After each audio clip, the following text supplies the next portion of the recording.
자, 이제 두 번째 시간 시작할게요. 중개사무소 설치, 이 중개사무소 분사무소 이쪽 문제가 작년에 6문제나 출제됐습니다. 게시 의무, 명칭, 표시 광고, 사무소 이전, 분사무소 설치 이전, 사무소 공동 사용 이쪽에 문제가 굉장히 많이 나와요.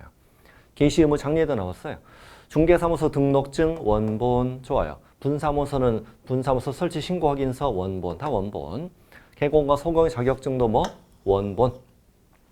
자격증 소공과 안 걸어도 소공고를 안 걸어도 개공이가 백과태료예요. 배공이가 백과태료. 그다음에 복비 메뉴판 보증 설정 증명서류인데 이 작년에 이게 다 나왔죠. 사업자 등록증 X, 실무격 수료증 X 작년에 다 출제됐습니다. 출제됐고요. 등록 관청의 개공에게 백과태료 주는 거죠. 백과태료. 그다음 사무소 명칭.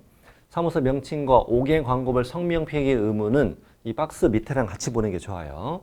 자, 법인인 개공과 공인중개사인 개공은 사무소 명칭에 공인중개사 사무소 또는 부동산 중개라는 문자를 사용해야 된다. 위반하면 백과. 아저씨, 공인중개사 사무소 문자 쓰면 안 된다. 위반하면 백과고. 개공 아닌 자니까 공인중개사 사무소 부동산 중개 또는 이와 유상 명칭 쓰면 안 된다. 1-1. 5개 광고물 벽면 이용 간판, 돌출 간판, 옥상 간판에다가 개공의 성명, 법인은 대표자 성명, 분사무소는 누구? 책임자. 이걸 대표자라고도 잘 내죠. 성명 표기 위반하면 백과. 다음에 철거 명령 누가? 등록 관청. 작년에 황당하게 여기를 국토부 장관이라 되더라고. 국토부 장관 여기까지 왜 와? 여기까지 와서 뛰어. 이거 이상하잖아요. 등록 관청이 4가지 전부 다 간판을 철거를 명할 수 있다. 자, 그래서 철거 명령 받은 자가 이행하지 않았습니다. 행정대집행법에 따라 대집행할 수 있다. 행정대집행법도 익혀두시고. 그래서 정리해보면은 백과 더하기 철거 명령, 백과 더하기 철거 명령, 1-1 더하기 철거 명령, 백과 더하기 철거 명령 이렇게 공부하면 돼요. 밑에처럼. 자, 이렇게 생각하시면 간단하다. 간단한 단원이고. 다음 이어서 지첩시 철거, 작년에도 나왔습니다. 지첩시 간판 철거, 입회취입니다. 이전 신고했습니다. 폐업 신고했습니다. 등록 취소 받았습니다. 올해 중요한 게 이겁니다. 과태료 없습니다. 작년에도 출제됐는데 또 나올 겁니다. 예를 들어볼까요? 중개사무소 이전 사실을 신고하고도 지첩시 간판 철거하지 않으면 100만 원의 과태료 부과한다. X. 근데 이전 신고 안 하면 백과잖아요. 다음 폐업 사실을 신고하고도 지첩시 간판 철거하지 않으면 100만 원의 과태료 부과한다. X. 과태료 없습니다. 지첩시 간판 철거하고 철거 안 하면 행정 대집행할 수 있다만 바로 들어가는 거예요. 행정 대집행할 수 있다만 입회취. 폐업 신고를 휴업이라고도 내고 등록 취소 대신에 업무 정지라고도 이미 다 출제했어요. 자, 표시 광고. 개업 공인중개사가 중개대상물 표시 광고할 때는 이걸 뭐라고 부르냐면 중개사무소와 개업공인중개사에 관한 사항이라고 불러요. 다시 중개사무소와 개업공인중개사에 관한 사항을 명시해야 됩니다. 사무소 명칭, 소재지 연락처, 등록번호, 개공의 성명, 법인은 대표자 성명. 너 성명이 뭐니? 소연이요? 너 몇 번이야? 100번이요. 백과태료죠. 성명, 소연, 100번. 어차피 여기 없는 건 안 내요. 있는 거 됩니다. 개업공인중개사가 중개대상물의 표시 광고할 땐 중개사무소 소재지를 명시해야 된다. 이런 식이에요. 등록번호가 작년 8월 달에 신설됐으니까 이게 좀 더 중요하다. 자, 위반한 백과고 작년에 신설된 보조원 함께 명시했을 경우도 백과예요. 조심해야 됩니다. 보조원을 개공이가 중개대상물 표시 광고할 때 중개보조원을 함께 명시했어도 백과예요. 다음 인터넷 광고. 인터넷 표시 광고할 때도 이렇게 이 중개사무소와 개업공인중개사에 관한 사항은 공통으로 들어가는 거야. 그러면 인터넷을 이용하든 이용하지 않든 간에 중개사무소와 개공에 관한 사항은 공통으로 들어갑니다. 공통. 사무소 명칭, 소재지 연락처, 등록번호, 개공의 성명 뿐만 아니라 뭐에 대해서도 중개 대상물에 대해서도 명시합니다. 그럼 이게 이렇게 구분하시면 돼요. 인터넷을 이용하지 않는 이렇게 나오면 이거는 밑에 거는 X죠. 자, 이건 인터넷 표시 광고할 때. 인터넷 표시 광고할 때만 들어가는 거고 이거는 공통으로 들어가는 거다. 이렇게만 이해하시면 돼. 공통으로 들어가는 거라고. 인터넷 표시 광고를 하지 않는 경우에는 인터넷을 이용하지 않는 표시 광고일 때는 1번, 2번만. 1번, 2번만. 인터넷 표시 광고를 전부 다 이렇게 하시면 돼요. 제가 여기다 왜 색칠했냐면 중개사무소 소재지도 있고 중개 대상물도 소재지가 있다는 점이에요. 두 개 다 있다는 거 신경 쓰시면 안 헷갈릴 거야. 그다음에 중개 대상물이 종류, 소재지, 면적, 가격 뭐 당연한 거잖아요. 아파트, 그다음에 몇 제곱미터, 가격 얼마 이런 거니까요. 거래 형태고 나머지는 건축물일 때만. 건축물일 때는 총층수와 사용 승인 이런 거 받은 날 방객의 입주간,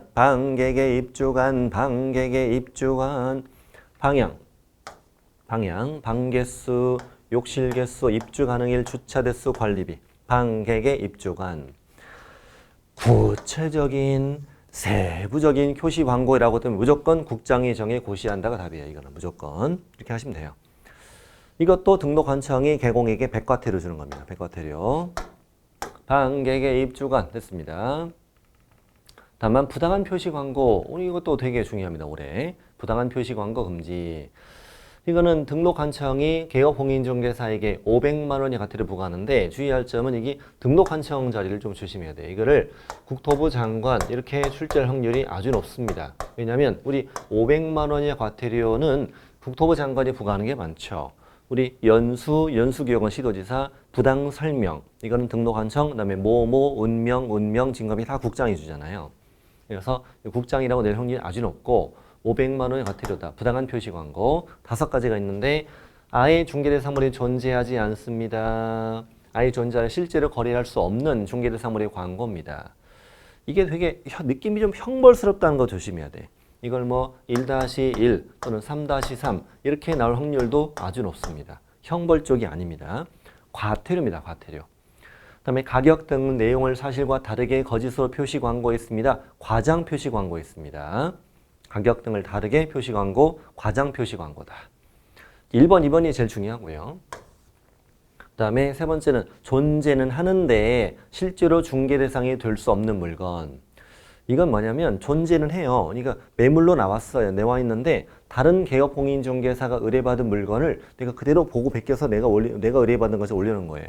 그럼 중개 대상은 존재는 하는데 내가 실제 중개의 대상이 될 수는 없구나. 중개 대상일 수는 없구나. 그다음에 여기도 존재는 하는데 내가 실제 중개할 의사가 없구나. 미끼야 미끼. 이걸 넣으려고 하면 자꾸 다른 쪽을 유도하는 겁니다. 다른 걸 유도합니다. 존재하지만 두 개 있습니다. 존재하지 않아서도 있고 존재는 하지만 중개 대상 될 수 없는 거, 존재는 하지만 중개 의사가 없는 거. 그 다음에 입지 조건, 생활 여건, 가격 등 거래 조건 등 선택에 중요한 영향을 미칠 수 있는 사실을 빠뜨리거나 은폐 축소해서 소비자를 속이는 표시 광고입니다. 어떤 중대한 항목이 깨알 같은 글씨로 안 보이게 적혀 있는 거죠. 5가지 전부 다 등록관청 500과 다 개공 위반한 거예요. 등록관청 500과 부당한 표시 광고도 세부적인 유형 기준은 다 국장이 정해 고시합니다. 자, 이런 것도 출제됩니다. 자, 이걸 누가 모니터링하죠? 국토부 장관이 모니터링하죠. 이 모니터링은 국토부 장관 자리가 중요합니다. 여기를 당연히 시도지사 X, 등록관청 X 이렇게 낼 확률은 당연한 겁니다. 당연한 겁니다. 자, 국토부 장관이 뭘 모니터링하느냐? 인터넷 표시 광고가 부당한 표시 광고 금지 규정을 준수하는지를 모니터링할게요. 자, 뭘 모니터링하는지 정확히 알아야 됐어요? 인터넷 표시 광고가 부당한 표시 광고 금지 규정을 준수하는지를 국장이 모니터링할게요. 이 국토부 장관은 모니터링을 위해서 누구에게 정보통신 서비스 제공자, 다음 네이버 직방다방 이런 데다가 자료 제출 요구할 수 있고 또 모니터링 결과에 따라 이 법 위반이 의심되는 표시 광고 확인 요청이나 추가 정보 게재도 요구할 수 있는데 이걸 위반하면 얼마다?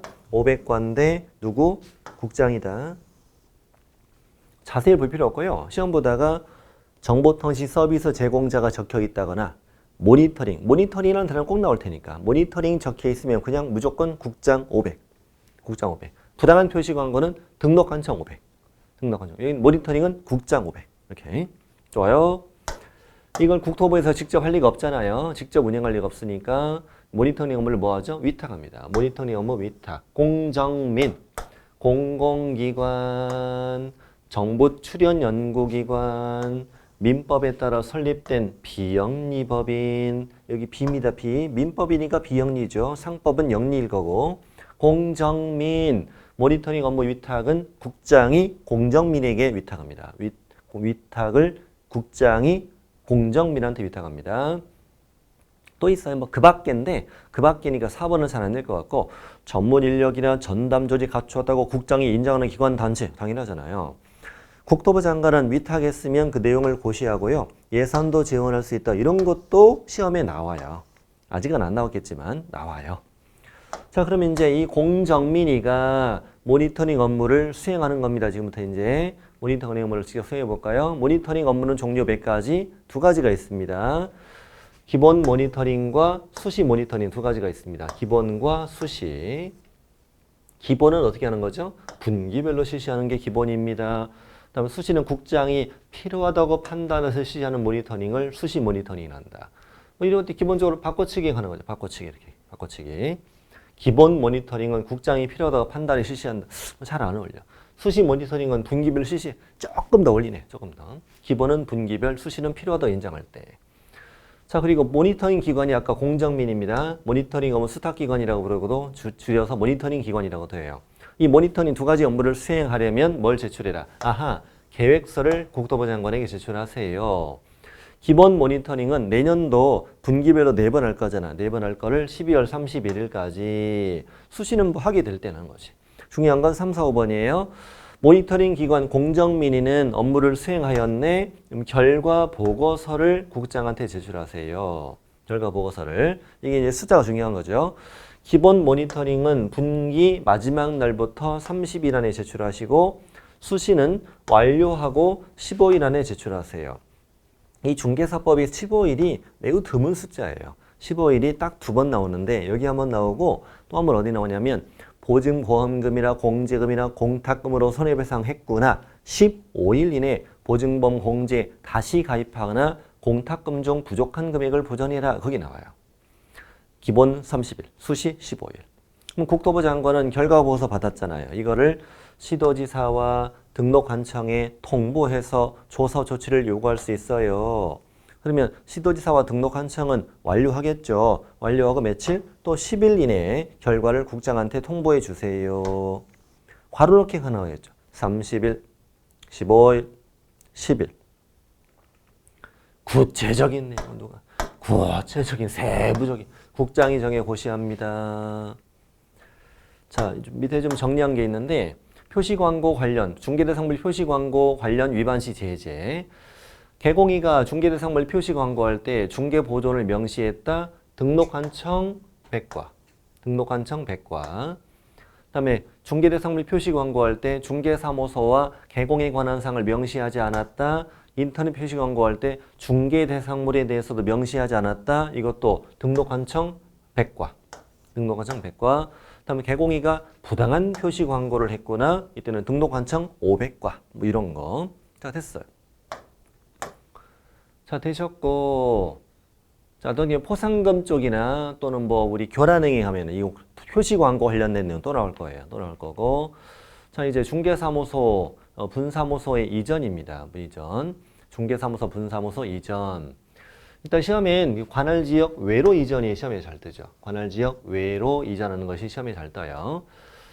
자, 이게 만약에 법인이라고 생각하시면 돼요. 시험 문제 이렇게 나왔거든. 법인인 개업공인중개사가 중개사무소와 분사무소를 관할지역 외로 이전합니다. 이런 식으로 내요. 이때 법인의 주된 중개사무소, 그냥 중개사무소 해도 되고 주된 사무소 이전 신고를 어디다가 이전 후 등록 관청해야 되죠. 이렇게 관할지역 외로 이전했을 땐 이전 후에 등록관청에 신고해야 되는 거잖아요. 신고해야 되는 건데, 자, 분사무소 이전 신고 어디다 해야 되지? 그렇죠. 분사무소 이전 신고는 주된 사무소 관할 등록관청에 신고한다. 이 분사무소는 이거잖아요. 주된 사무소, 분사무소를 이전했다. 그러면 여기다가 신고하면 안 됩니다. 주된 사무소 관할 등록관청에 신고하라. 이런 차이죠. 중개사무소 이전 신고, 분사무소 이전 신고 이 차이죠. 그다음에 우리 주된 사무소 이전 신고할 때는 등에 짐 싸고 이사 간다. 이 등록증을 내야 되죠. 근데 분사무소 이전 신고할 때는 신에 짐 싸고 이사 간다. 됐습니다. 시내 짐 싸고 여기를 등록증이라고 낸 적이 있다 없다? 있죠. 이미 등록증이라고 정답으로 냈었어요. 이거 주시면 돼요. 이제 관할 지역 이제 내로 이전했을 때는 등록증을 재교부하거나 기존의 등록증을 수정해 다시 교부해야 되죠. 근데 외로 이전했을 땐 꼭 반드시 재교부해야 되고 수정 교부하면 틀리는 거죠, 이게. 이쪽 문제는 내용은 이제 관할 지역 외로 이전했을 경우죠, 지금. 자, 됐고 다음 이제 자, 관할 지역 외로 이전했을 때는 서류 송부 이루어지죠. 중개사무소요. 분사무소 아니고 중개사무소를 이렇게 관할 지역 외로 이전했을 때는 이전 후에 등록관청에 이전 신고를 했잖아요. 지금 여기 이전 신고 있기 때문에 등록이 여기다 있잖아요. 이전 신고받은 이전 후 관청은 종전인 등록관청에 관련 서류 송부를 요청해야 되는데 요청받았더니 마음이 급하네. 어떻게? 지체 없이 미친 듯이 대개 한 마리를 송부해야 되죠. 대개 한 마리, 지체 없이 대개 한 마리, 미친 대개 한 마리, 중개사무소 등록대장, 개설 등록 신청 서류, 최근 1년간 받은 행정처분 서류와 행정처분 절차가 진행 중일 때는 관련 서류도 다 보내야 됩니다. 대개 한 마리. 이전 신고할 땐 등의 짐 싸. 그다음에 외로 이전했을 때 송부 서류는 대개 한 마리. 자, 분사무소 설치 요건. 분사무소는 주된 사무소, 여기는 분사무소. 자, 이렇게 있으면 여기가 뭐 A군, 여기는 B군이라고 했을 때 어디를 제외하고 주된 사무소 소지에 속한 C군구를 뭐 제외. 이걸 당연히 포함이라고도 냈습니다. 제외한 C군구별로 설치하되 C군구별로 일교서 촉할 수 없다. 여기를 시도별 X 아직 안 나온 지문입니다. 시도별로 이렇게도 가능합니다. 시군구별로 일교서 촉할 수 없고 책임자는 중개사 이하죠. 다만 다른 법률의 규정에 따라 중개업할 수 있는 법인, 지역농업협동조합 같은 법인은 등록기준 적용하지 않고 책임자 중개사 이어도 되고 아니어도 되잖아. 지금 이어야 한다. X. 좋아요. 다음 분사무소 설치 신고할 때 제출 서류. 아까 우리 등록 신청할 때 똑같아요. 법인 등기상 증명서 안내, 건축물 대장 안내, 공무원이 행정정보 공동이용 태무 확인한다. 자격증사본 안내, 어디 맞네? 우리 거래동사업자 지정 신청할 때 기사 오빠 뒤에 앉아있는 중개사님 안내. 제일 중요한 건 이거죠. 보증설정 증명서류. 이 보증설정 증명서류는 등록 신청할 때 아까 냈어 안 냈어요? 앞시가 나왔잖아요. 등록 신청할 때는 내는 거 아닙니다. 분사무소 설치 신고할 때만 냅니다. 보증 설정 증명 서류. 왜냐하면 우리 보증 설정은 등록할 때는 등록 후 업무 개시 전에 하지만 이 분사무소 설치 신고할 때는 분사무소 설치 신고 전에 미리 보증 설정하잖아. 설치 신고 전에 미리 보증 설정하기 때문에 이미 개설 등록이 된 상태니까 설치 신고할 때 서류를 내게 됩니다. 뭐 분사무소 업보증 이런 건 잘 안 내요. 건축물 대장 안 내죠. 다만 뭐 건축물 대장 기재가 지연된 경우에는 지연되는 건축물 대장 기재되지 않은 건물에 확보했을 땐 지연된 사유서 써내야 되잖아요. 다 똑같아요, 그런 것들은. 자, 다음 분사무소 설치 절차와 이전 절차입니다. 설치 절차 이거예요. 설치 절차는 A군의 주된 사무소, B군의 분사무소. 자, 여기 설치 신고, 신고 확인서 교부, 어떻게? 지체 없이 통보, 이렇게 이루어지죠. 지체 없이 통보. 주고받고 통보, 주고받고 통보, 주고받고 통보. 똑같아요. 주고받고 통보. 이렇게. 설치 신고 어디다 내세요? 그렇죠. 주된 사무소 소재기관을 등록관청에 제출하세요. 설치하고자 하는 시군구에 제출해라. X. 2번, 3번은 시험에 그대로 냅니다. 등록관청이죠. 당연히 등록관청은 내용이 적합했습니다. 모든 서식은 다 어디? 국토교통부령으로 정하는 신고 확인서를 교부해야 한다. 그대로 냅니다. 시험에 그대로 냅니다. 등록관청은 신고 확인서를 교부했습니다. 저쪽으로 달려가잖아. 얘가 달려가는 모르잖아. 여기는 모르니까 통보. 그래서 등록관청에 신고 확인서를 교부했으면 어떻게? 마음 급하니까 지체 없이 설치 예정 지역과는 시군구에게 통보해야 한다. 주고받고 통보, 주고받고 통보 이렇게 오신다. 주고받고 통보. 자, 됐습니다. 설치 절차 보셨고, 자 이제 이전 절차. 분사무소 이전도 똑같아요. 이전도 분사무소 이전도 여기 A구 법인의 주된 사무소 B구에 있는 분사무소를 C구로 옮긴다. 자, 이전 신고 어디에다가 주된 사무소 관할 등록 관청 시내 짐싸 다시 교부 1번, 2번 또 지체 없이 양쪽 다 통보. 양쪽 주고받고 통보 똑같아. 주고받고 통보 똑같아요. 이전하고 10일 안에 어디 가서 주된 사무소 관할 등록 관청에 신고하고 이전 후에 분사무소 관할 등록 관청 신고하면 X로 이미 다 나왔지 안 나왔겠어요. 재교부해야 됩니다. 다만 이때도 관할 지역 내로 갔으면 기존의 신고 확인서의 변경상 기재해서 이를 교부할 수도 있다. 3번이 장래도 정답으로 나왔습니다. 등록 관청은 이전 신고 받았거나 어떻게 지체 없이 이전 전 및 이전 후 소재지 관한 시군구에게 이를 통보해야 한다. 양쪽 다 통보해주라. 양쪽 통보해줍니다. 주고받고 통보. 분사무소 이전할 때는 서류 송부 과정은 있어 없어요? 서류 송부 과정은 없습니다. 왜냐하면 설치 신고 장소와 이전 신고 장소가 같잖아요. 그렇기 때문에 서류 송부 과정은 아예 없습니다. 자, 됐고요. 자, 이제 겸업 파트로 건너왔네요. 겸업. 겸업은 일단 이거는 문제풀이기 한 요령인 거고 법인은 중개업과 5개와 경공매까지 되고 그 밖에는 안 되죠. 그래서 해마다 지금 5년 연속 출제되고 있는 법인의 겸업을 다 골라라, 법인의 겸업이 아닌 걸 찾아라 이런 문제가 나오잖아요. 우리 공인중개사인 개업 공인중개사는 겸업 제한이 없죠. 이 법에 겸업 제한이 아예 없어요. 그래서 시험 지문에 공인중개사인 개업 공인중개사라고 딱 뜨잖아요. 그러면 그냥 다 오예요. 다 할 수 있다. 다 할 수 있다. 뭐 임대관리 관리대행 5, 이용개발거래상담 5, 도배이사업체 소개 5, 상업용 건축물 주택 분양대행 5, 다른 개공 대상으로 중개업의 경영기법, 경영정보 이런 거 다 5예요. 경공매 다 오고 그 밖에 뭐 임대업 5, 개발업 5, 개발대행, 이사업체 운영, 도배업체 운영, 토지 분양대행 또 공인중개사 개설 등록하지 않은 공인중개사 다 상식적으로 다 가능하죠. 현실적으로는 다 가능합니다. 법에 겸업 제한이 없으니까요. 이거 외에 뭐 우리 뭐도 돼. 편의점, 치킨집 다 되잖아요. 우리 이 순서로 해야 되나 꼭. 앞 1층에 3개 얻어서 중개사무소, 여기는 치킨집, 여기는 이 순서로 해야 돼요.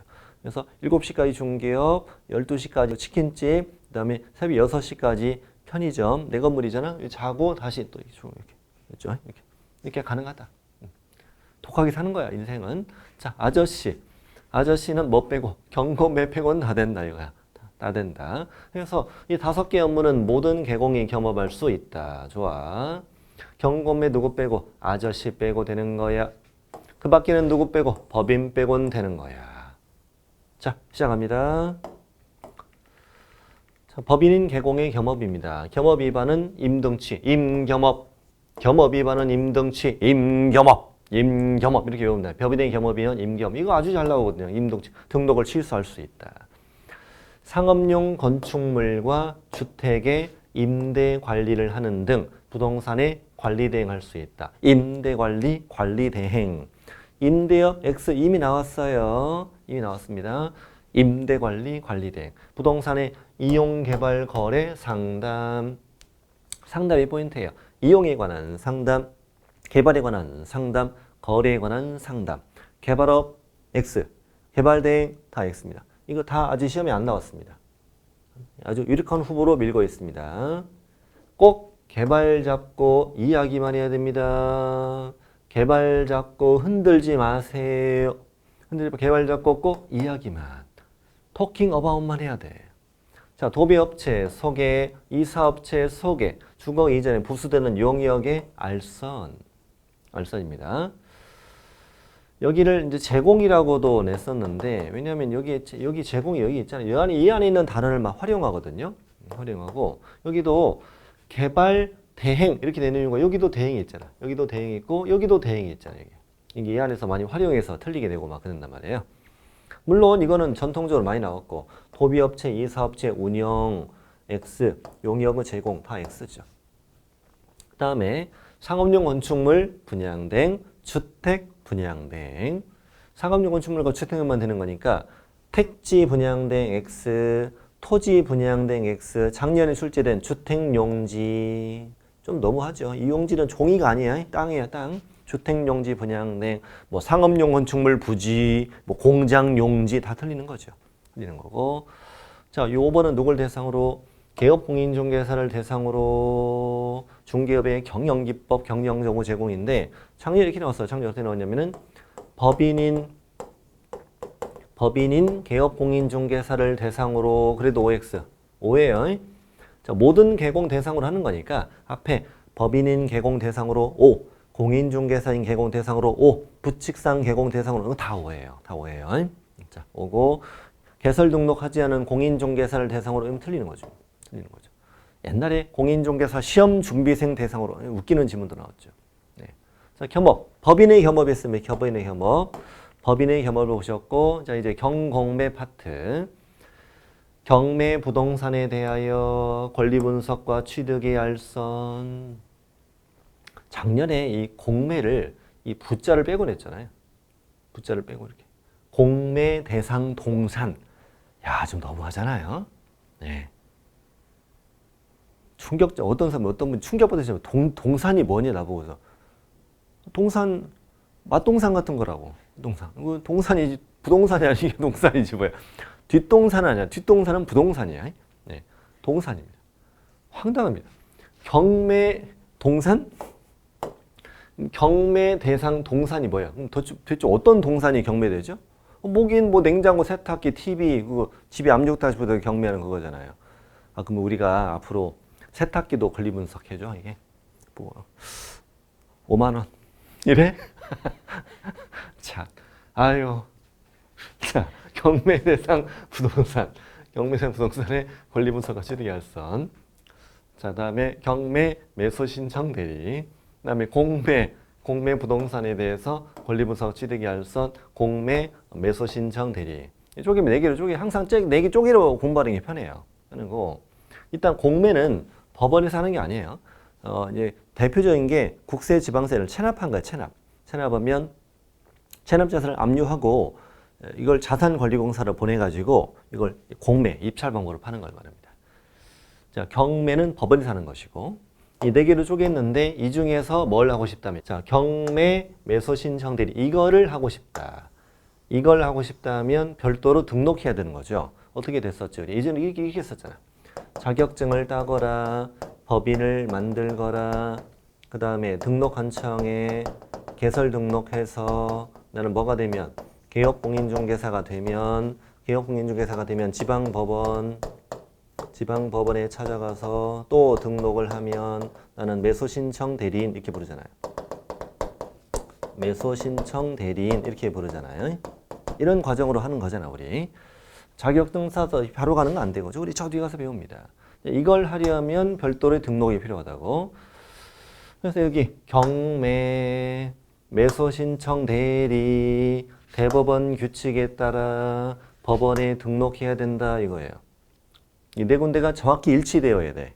일치 안 되면 틀려요. 공매 X, 권리분석 취득의 알선 X, 국토교통부령 이렇게 낼 수도 있고요. 민사집행법 이럴 수도 있어. X. 그다음에 등록관청 다 틀립니다. 4개가 정확히 일치해야 돼요. 경매, 매수신청 대리, 대법원 규칙, 지방법원. 지방법원은 그냥 법원 해도 맞고 지방법원 그래도 맞아요. 그냥 법원 해도 상관없어요. 그러나 이제 내가 법원에 등록하지 않았어도 나머지 하나, 둘, 3개는 할 수 있는 거죠. 경매, 권리분석 알선, 공매, 권리분석 알선, 공매 대리 할 수 있다. 이것만 딱 4군데가 일치되어 있다는 것만 주의하시면 된다. 자, 갑니다. 다음으로 갑니다. 이제 우리 고용인 파트로 왔습니다. 우리 고용신고 언제 하죠? 우리 일단 뭐부터 하고 고용을 먼저 하고 업무를 개시하기 전까지. 가끔 이걸 뭐 미리 신고라고 착각하시는 분이 계신데 미리 신고 아니에요. 미리 신고는 이거죠. 고용하려는 경우에는 미리 신고 이걸 말하잖아요. 어떻게 고용을 미리 신고합니까? 고용하려면 미리 신고 등록한청 가서 그래요. 저 있잖아요. 쟤 고용하고 싶어요. 그러는 거야? 그럼 공무원이 뭐래요? 내가 걔 아는데 걔는 아니야. 그럴 거야? 그럼 가서 그래. 넌 안 된대. 말도 안 돼. 일단 고용을 먼저 하는 거지. 아유 참. 일단 고용을 먼저 하고 그자가 출근하기 전까지 신고하라고요. 고용을 먼저 하고 출근하기 전까지 신고하는 거야. 이건 이제 10일 이내 이렇게 내는 거예요. 10일 이내 X. 고용일부터 10일 이내 X 이렇게 내는 거지. 자, 전자분석 처음 나왔네, 이제. 전자분석 여기부터 이제 나오기 시작하죠. 고용신고, 전자분석 가능하다. 업무 개시 전까지. 소공은 실무교육을 받도록 하고, 보조는 직무교육 받도록 하고. 자, 고용신고 받은 등록한청은 소공은 실무교육 받았는지, 보조는 직무교육 받았는지 여부를 직접 확인해라. 이거 아주 중요합니다. 바꿔치기 합니다. 소공의 고용신고 받은 등록한청은 직무교육 수료 여부를 확인해야 된다. X 이렇게 되는 거니까요. 소공 고용신고 받았으면 실무교육, 보조원 고용신고 받았으면 직무교육 수료 여부를 확인해야 됩니다. 올해 아주 중요하고 작년에 처음 출제됐죠. 외국인을 고용했을 때는 결격에 해당하지 않아요 라는 소리를 그때만 냅니다. 그 다음에 우리 고용신고받은 등록한청은 소공일 경우에 시도지사에게 자기 확인을 요청하니까 우리 자격증 사본 내 안 내? 안 내는 거. 여기 다 나오네, 여기 이제. 등록 신청할 때, 분사무소 설치 신고할 때, 소공의 고용신고할 때 다 안 낸다고. 누구한테만 낸다고요? 국장한테만 우리 기사오빠 뒷자리에 있는 중개사원이 자격증 사본 펄럭이 오빠 잡고 등에 노트북 메고 오잖아, 우리. 이렇게 달려오는 거. 자, 헤어지면 며칠? 10일. 헤어질 땐 10일입니다. 이것도 옛날에 웃겼어. 고용관계를 종료하려는 때는 미리 신고해라. 어떻게 그럴 수가 있어요. 고용관계 종료할 때 미리 신고라고 구청 가서 또 쟤 자르고 싶어요. 공무원이. 걔 괜찮은데? 말이 됩니까? 관두는 건 내 맘이죠. 관두는 건 내 맘이에요. 그래서 헤어지고 10일. 헤어지고 10일입니다. 자, 고용신고와 종료신고 보셨어요. 자, 이어서 고용인의 업무상 행위에 대한 개공의 책임이다. 우리 소공 또는 보조는 어떤 행위는? 그렇죠. 업무상 행위는 그를 거행한 개공행위로 본다. 자, 업무상은 뭐라고 내지? 모든. 그의 인생을 책임질 수는 없습니다. 모든이 아닙니다. 업무상. 본다, 추정한다, X. 이미 다 출제된 겁니다. 두 가지 말면 돼, 두 가지만. 그다음에 손해배상 책임은 제가 뺐는데 손해배상 책임 당연하잖아, 우리 뭐 개업공인중개사, 중개보조원, 중개보조원의 업무상 고의과실로 중개의뢰인 재산상 손해 발생. 보조원도 책임 있고 개공도 책임 있고 개공은 어떤 책임? 무과실 책임, 무과실 책임, 연대채무. 손해배상했다, 구상권. 끝. 이거잖아. 무과실 책임. 손해배상 책임은 무과실, 이것만 알면 되죠. 무과실 책임. 자, 그 다음. 그럼 행정상 책임은 뭐냐? 행정상 책임이 잘 떠요. 소공의가 금지행위, 예를 들어 판매 명수, 관직, 상투, 구단 이런 걸 위반해서 자격정지 받게 될 때 등록한청은 그를 거행한 개공의 개설 등록을 취소할 수 있다. 임등치라는 얘기죠. 임등치. 예를 든 거예요. 예를 든 겁니다. 뭐 다른 예를 들 수 있는 시험에 주로 이겼더니까요. 금지행위. 소공의가 뭐 판단을 거르치게 했어. 또 뭐 복비를 초과했어. 뭐 직접 거래했어. 이런 걸로 자격정지 받게 될 때 개공이 위반한 걸로 보아서 개공이 한 걸로 본다. 등록을 취소할 수 있다. 이거지. 이걸 되게 잘 내요. 물론 소공의가 서명 및 날인하지 않았다. 그러면 자격정지. 그럼 개공이는 내가 업무정지겠지. 개공이 위반한 걸로 보니까. 자, 그리고 이제 보조원이 업무정지 위반했습니다. 업무정지는 누구만? 개공만 받는다. 보조원 행정처분이 없으니까요. 자, 다음에 양벌규정. 양벌규정은 소공보조원의 위반 행위로 소공보조원이 징역형 벌금형을 받게 될 때 누구에게도? 개공에게도 해당 조에 규정된 벌금형을 과한다. 작년에 이걸 징역 준다고 해서 말도 안 되는 얘기가 나오죠. 말이 됩니까? 소공보조원이 위반했는데 개공이 감옥을 간다니요. 자, 그럴 수는 없는 거죠. 벌금형 과하는데 3-3을 위반했다. 소공보조원이. 그럼 3천만 원이야 벌금. 소공보조원이 1-1 위반했다. 그럼 1,000만 원이야 벌금 되는 거죠. 그럼 소공보조원이 징역이면 개공은 벌금. 소공보조원이 벌금이면 너도 벌금. 벌금 받는 이유는 뭐죠? 관리감독 소홀을 위해 이유로 벌금 주는 거예요. 왜냐하면 형벌이라는 건 형벌을 받으면 전과자가 되는 거잖아요. 아무런 잘못이 없는 자를 전과자로 만들 수는 없다. 이것만 생각하면 쉬워요. 나는 아무런 잘못이 없는데 내가 어떻게 전과자가 됩니까? 그럴 수는 없는 거잖아요. 아까 우리 뭐 행정처분이나 이쪽하고는 다른 손해배상하고는 다른 얘기는 거죠. 다른 얘기. 그러니 그 위반행위 방지를 위해 상당한 주의와 감독을 게을리하지 않았다면 아예 벌금형을 받지 않는다. 그 이유가 그런 이유죠. 그리고 소공보조원이 징역형 받으면 결격이죠. 소공보조원도 300만 원 이상의 벌금형 받으면 결격이에요. 본인들이 위반자니까. 근데 개공이가 양벌 규정으로 받은 벌금형이 300 이상일지라도 결격은 이다 아니다? 아니다. 중요한 판례죠. 판례가 이렇게 표현하죠. 이 법을 위반하여 300만 원 이상의 벌금형 선고받고 3년 경과되지 아니한 자에는 개공이가 양벌 규정으로 처벌받는 경우는 포함되지 않는다. 이렇게 멋진 판결을 내렸죠. 양벌 규정 벌금형 결격이 아니다. 자, 이어서 인장 등록. 인장 등록은 누가 해야 돼? 개공과 소공이 하는 거죠. 개공과 소공은 업무 개시 전까지 인장을 등록해야 됩니다. 인장 등록하지 않았습니다. 인장의 변경 등록하지 않았습니다. 등록하지 않은 인장을 사용했습니다. 인장 정지. 인장 정지. 개공일 땐 업무 정지, 소공일 땐 자격 정지. 인장 정지. 그다음에 공인중개사인 개공과 부칙상 개공과 소공. 이 자연인들은 지금은 그렇게 잘 안 됩니다. 인감증명법에 따라 신고한 인장이어야 한다. 그럼 틀립니다. 꼭 인감도장이어야 하는 건 아니니까. 인감증명법에 따라 신고한 인장이어야 한다. 그럼 틀려요. 인감도장이어도 되고 아니어도 되고. 가족관계 등록부나 주민등록표에 기재되어 있는 성명이 나타난 인장이면 되고 몇 미리? 7mm, 30mm다. 7mm, 30mm 우리 어떤 모양? 하트 모양으로 하트 모양 파기했죠. 개공, 소공이 반쪽 시쪽해가지고 이렇게 걸고 다니면 참 따뜻한 사무실이 되는 거죠.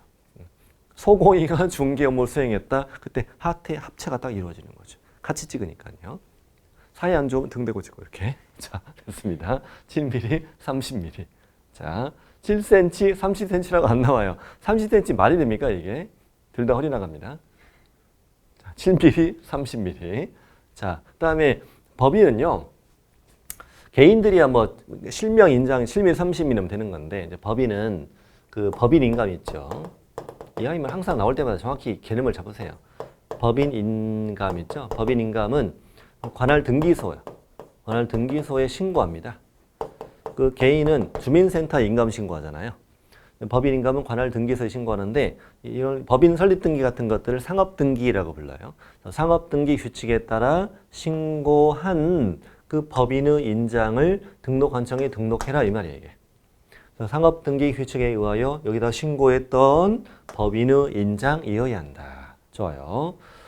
자, 분사무소는 원칙적으로 법인의 인장을 사용해야 되잖아요. 예외적으로 법인의 대표자가 도장을 새로 만들어서 갖고 가요. 내가 보증하는 서면을 제출해. 이 도장이 새로 판 도장이 법인의 인감처럼 같은 효력을 가진 도장임을 제가 보증합니다. 서면을 제출해. 상업등기 규칙에 따라 법인의 대표자가 보증한 인장을 등록할 수 있다. 그걸 대신 등록할 수도 있다는 거예요. 항상 그렇게 발음하세요. 법인의 대표자가 보증하는 인장 등록할 수 있다. 하여야 한다. X입니다. 법인의 대표자가 보증하는 인장입니다. 주된 사무소 관할 등록관청에 합니다. 이건 기본이고요. 2번이나 나왔어 최근에.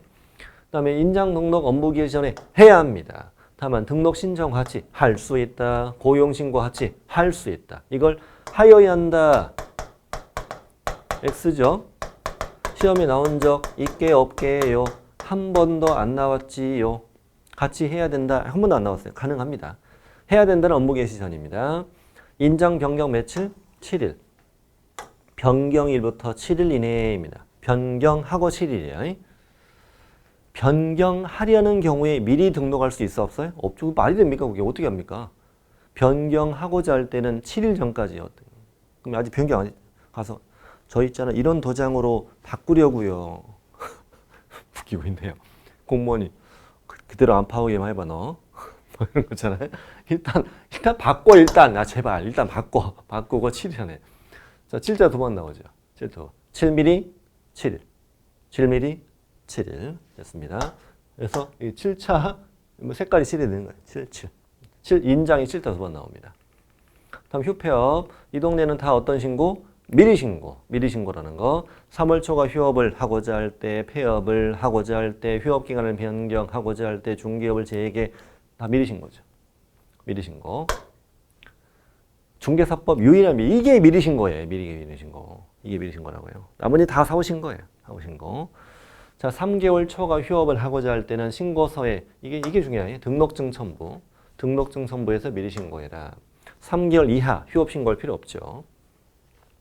전자문서 돼야 안 돼요? 안 되는 이따 나옵니다. 전자문서 안 돼요. 왜 안 돼? 등록증 첨부하니까. 다음 부득이한 사유가 없는 한 휴업기간은 6개월 초과할 수 없다. 자, 3개월 X라고 잘 나오죠. 6개월 초과할 수 없다. 질병으로 인한 요양, 징집으로 인한 입영, 취약 등 부득이한 사유가 있을 때는 6개월을 초과할 수 있다. 밑에 아까 등록증 첨부 있었잖아요. 여기 또 나와요. 또 나옵니다. 이게 이 문장이 시험에 되게 좋아하거든요. 휴업 신고를 하렵니다. 폐업 신고를 하려고 할 때는 모든 서식은 다 어디 있다고요? 국토부령이 정하는 신고서 이걸 그대로 낸다니까 등록증 첨부해야 된다. 이걸 그대로 내는 걸 되게 좋아합니다. 여러분 휴업 신고를 한다는 말은 3개월을 초과한다는 의미가 담겨 있는 겁니다. 그러니까 휴업 신고를 하려는 경우 그래도 맞는 거예요. 3개월 이하는 신고를 안 하잖아요. 안 하니까. 그다음 휴업 기간의 변경 신고 다 미리 신고해요. 재개 신고 다 미리 신고하는데 재개 신고 들어가면 등록증 어떻게 돌려줘야 돼? 즉시 반환이야. 이 과목 전체에서 유일한 즉시입니다. 유일한 즉시. 밥 먹고 주는 거예요? 밥 먹다 주는 거예요? 밥 먹다 주는 게 즉시예요. 밥 다 먹고 주는 건 지체 없이예요. 하던 일을 멈추는 건 즉시, 하던 일을 하고 하는 건 지체 없이예요. 즉시 반환. 그래서 밥 때 가면 안 되는 거예요. 밥 먹고 가야 돼요. 밥 먹다 줘야 되잖아요. 즉시 반환. 휴업기간 변경 신고서 등록증 첨부 이거 4번이나 출제됐던. 그 다음에 제재 부득이한 사유 없이 6월을 초과 휴업했다 임등취 폐업과 친구들 이거 휴업신고, 폐업신고, 재개신고, 변경신고 안 하면 백과태료. 휴업과 보호자는 생가사, 낸등, 제약항가사 100만 원. 자, 됐습니다. 그 다음에 전자문서 되는 거. 전자문서. 고용신고, 전자문서 됐죠. 그 다음에 2번 인장 등록, 인장에 이 등록 인장 변경신고 아직 시험에 안 나왔어요. 이거 좀 나와야 돼 이거. 인장 등록 신고할 때 등록 인장 변경신고는 전자문서로 가능하다. 휴업기간의 변경신고, 중개업 재개신고고 휴업신고, 폐업신고 안 되는 거 잘 알죠? 알고 있고 그 다음에 등록증 첨부하는 게 작년에 처음 출제됐죠. 등록증 첨부 이전신고서 등에 짐 싸고 이사 간다. 2번이 좀 특이한 건데 지금 아까 전자문서 된다고 그랬잖아요. 인장 등록 신고서, 등록 인장 변경 신고 전자문서 된다고 그랬잖아요. 근데 등록증도 첨부한다고 되어 있어요. 이게 이유가 뭐냐면은 실제 등록증 서식 제가 강의 중에 몇 번 보여드렸잖아요. 등록증 서식에는 밑에 뭐 성명, 사무소 명칭, 소재지 이런 거 적혀 있고요. 네모가 2칸이 있는데 첫 번째 칸은 여기 등록 인장 여기는 변경 인장 이렇게 써 있다고요. 이렇게 적혀 있어요. 그래서 실제 그 등록증에 인장을 찍게 돼 있단 말이에요. 이렇게 등록증에 공무원이 단속 나와서 등록증 내려서 그 도장을 계약서 확인 설명서 찍은 이거 확인하거든요. 인장을 변경했으면은 등록증도 바꿔야 되는 건 번거로움이 있잖아요. 그럼 비용이 들잖아요. 그래서 여부는 만들어 놓은 거죠. 여기까지 도장이 찍혀 있으면은 도장을 바꾼 사람인 거죠. 아 그렇구나.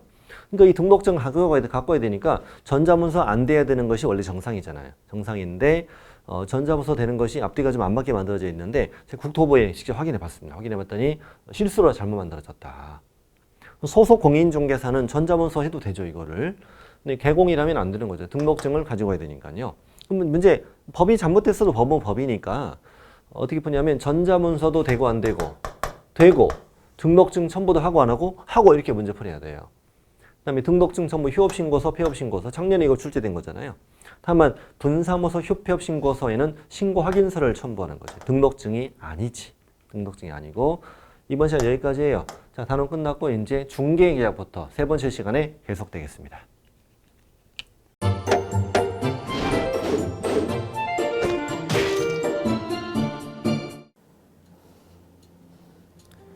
안녕하세요.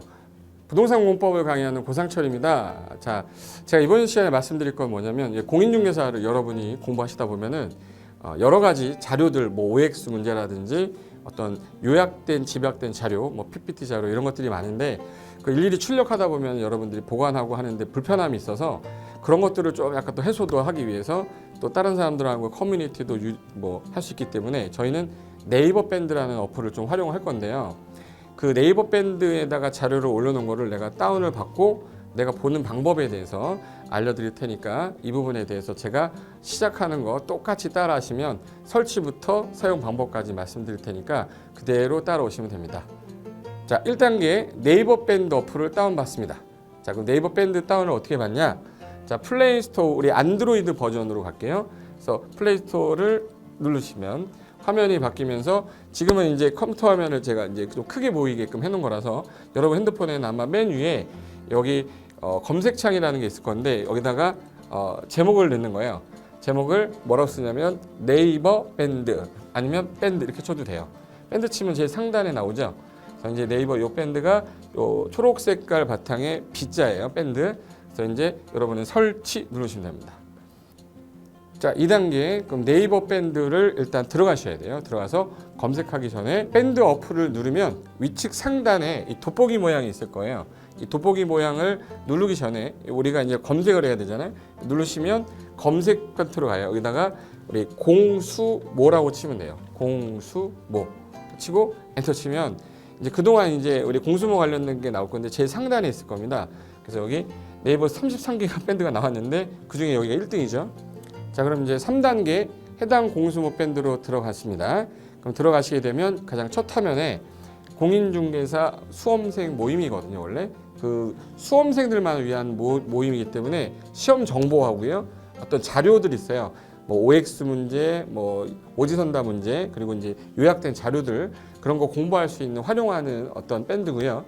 이 강의와 관련된 어떤 특강이 있다거나 할 때 공지사항 같은 거 그리고 지속적으로 교수님들께서 자료를 올려드릴 거기 때문에 요 관련된 자료 관련된 거 어떤 거 있는지 잠깐만 한번 보겠습니다.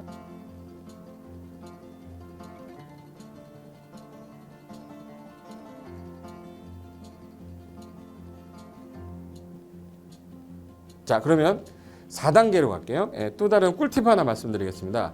모바일 1일 학습이라는 건데 핸드폰으로도 내가 하루에 짬을 내는 시간, 예를 들어서 전철을 타거나 버스를 탄다거나 화장실을 간다거나 할 때 1일 그 공부 학습 방법을 알려드릴 건데요.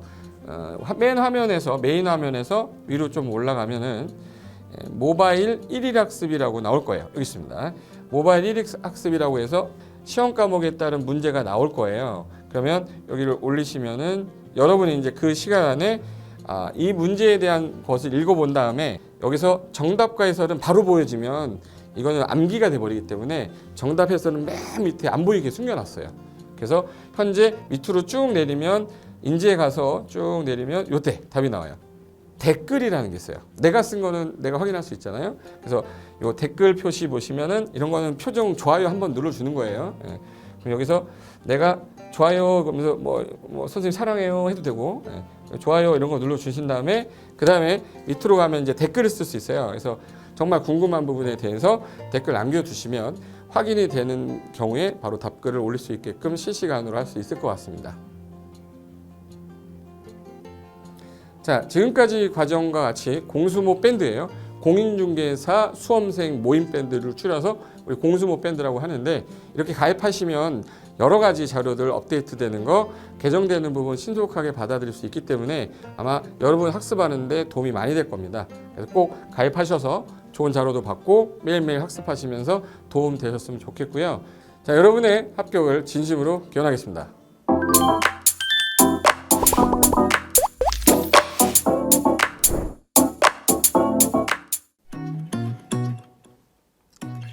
자, 안녕하십니까. 자, 이번에는 부동산 실무 일반인들이 어떤 도움을 받기 위한 관련된 밴드에 대해서 소개를 시켜드릴 건데요. 일단은 검색창에다가 365 부스라고 치시면 돼요. 365 부스인데 365일 부동산 스터디라는 밴드예요. 네이버 밴드인데 요 365 부동산 스터디라는 밴드 일단 클릭하시면 현재는 이제 4만 명 정도 되는 밴드인데요. 우리가 일반인들이 어떤 부동산 정보를 습득하는 데 있어서 이 정보를 얻기가 되게 쉽지가 않습니다. 내가 어딘가를 찾아본다고 해서 잘 찾을 수 있는 것도 아니고 어떤 전문가들이 하는 말들이 이 친밀성이 있는 건지 아닌지에 대해서도 우리가 잘 믿을 수가 없는 거기 때문에 그런 정보를 그래도 좀 손쉽게 찾아볼 수 있게끔 저희 이제 이 밴드에 구성된 전문가들이 정보를 좀 제공해 주는 거기 때문에 아마 유용하게 활용할 수 있을 거고요. 내가 부동산 중에 토지를 좀 알고 싶다, 또는 상가를 좀 알고 싶다, 또는 나는 내 집 마련을 위해서 청약이 좀 궁금하다. 근데 그게 솔직히 어디 가서 물어보거나 어떤 정보를 찾기 쉽지 않아서 그것 때문에 만들어진 밴드라고 보시면 돼요. 그래서 365일 내내 부동산을 어떤 공부한다는 취지로 밴드에 들어오셔서 질의응답도 하시고 궁금한 사항에 대해서 뭐 예를 들어 문의를 하시면 저희가 관련된 정보를 또 제공해주는 그런 밴드라고 보시면 되겠습니다. 어떤 밴드냐면 한번 보시면은 지금 현재는 뭐 공지사항이 제일 먼저 나올 건데요. 이 공지사항은 기존에 있던 오프라인이 어떤 강좌가 있으면 그 강좌에 관련된 거 뭐 세미나라든지 그래서 평소에 이제 우리가 이제 접하지 못했던 강의들 있죠. 이렇게 진행이 된다라는 거 공지를 좀 하는 그런 내용들이고요. 하나 좀 더 올리면 자 이제 우리 교수님이에요. 교수님 중에 상가 교수님이 최근에 예를 들어서 법이 바뀌었어요. 법이 바뀌게 되면 최근에 바뀐 법이 이런 바뀐 법이 있으니 중개업을 한다거나 투자를 할 때 좀 유의해서 알아보시면 좋겠습니다라는 거를 올려놓을 거예요. 기존에 올려놓은 자료가 있으면 또 찾아보시면 되는 거니까 이렇게 해서 계속 밴드에서 소식을 받으시면 실전에 굉장히 도움을 많이 받을 거라고 예상합니다. 부동산 관련된 내용 중에서 하나 더 보시면 이제 랜드프로에서 직접 우리 프로그램 만들고 있어요. 그래서 부동산 까발리기, 부동산 부티크 뭐 이런 TV 관련돼서 부동산 팁 있죠. 예를 들어서 청약을 받아야 되냐 말아야 되냐, 지금 강남권 아파트를 투자해야 되냐 말아야 되냐, 이런 정보를 쉽게 여러분들이 접하지 못하기 때문에 그런 관련된 것들을 시대에 맞게 흐름에 맞게 부동산 시장이 이제 요동치면 내가 지금 집을 팔아야 되냐 사야 되냐 그런 것들에 대해서 신속하게 정보를 들을 수 있는 밴드니까 시간이 나실 때마다 자주 들어오시고 저도 자주 들어가서 좋은 정보 남겨드릴 테니까 자주 들어오시기 바랍니다. 저는 부동산 공법하고 부동산 토지 투자를 강의하는 고상철이었습니다. 자주 밴드에서 뵙도록 하겠습니다. 자, 수고하셨습니다.